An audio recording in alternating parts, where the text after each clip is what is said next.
The rupee is still at 59 to the dollar. Manisha is here with more details. Manisha.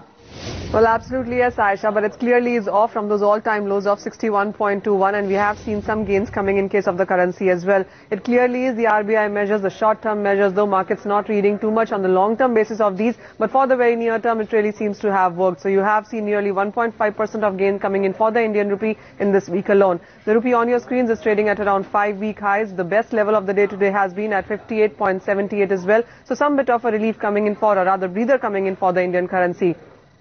The out of the sync point really is that most of the emerging currencies at this point in time are trading in the negative. You have seen the US home sales data at 5-month highs. You have the Chinese PMI manufacturing numbers at 11-month lows. So that is something that's not auguring well for other currencies and equities market. But Indian currency at this point in time clearly reacting to what RBI seems to have done.